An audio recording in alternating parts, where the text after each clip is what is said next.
আসসালামু আলাইকুম। আজকে আপনাদের দেখাবো আমাদের মিষ্টি কুমড়া গাছের অবস্থা এবং কিরকম ফলন হইছে।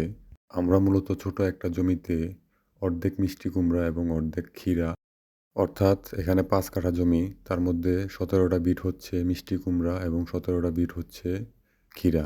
ওইদিন আপনাদেরকে ক্ষীরার গাছ এবং ক্ষীরার কিরকম ফলন আসছে সেটা দেখানো হয়েছিল। আজকে আপনাদেরকে দেখাবো আমাদের মিষ্টি কুমড়া গাছের কিরকম ফলন আসছে এবং গাছগুলার গ্রোথ কিরকম। আমরা মূলত নিজেদের খাবার জন্য অল্প পরিমাণে মিষ্টি কুমড়া চাষ করেছি।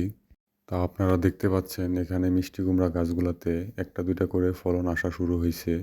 আপনাদেরকে একটা জিনিস বলে রাখি, যেহেতু মিষ্টি কুমড়া লতা জাতীয় গাছ, সেহেতু এগুলা গাছের খাবার আপনাদেরকে প্রথমেই দিতে হবে।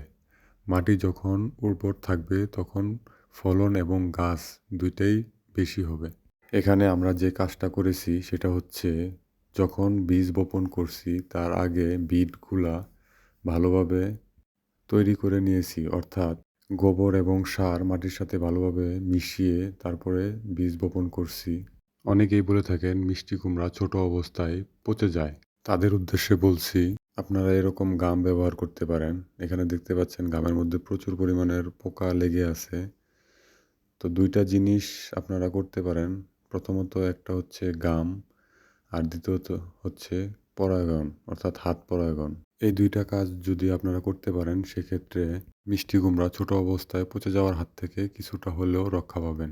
আলহামদুলিল্লাহ, দেখতে পাচ্ছেন আমাদের মিষ্টি কুমড়ার প্রত্যেকটা গাছেই ১টা ২টা করে ফলন আসতেছে। আপনাদেরকে আমি সবসময় বলে থাকি যে যদি আপনাদের বাড়ির পাশে জায়গা থাকে তাহলে আপনারা সবজি আবাদ করেন।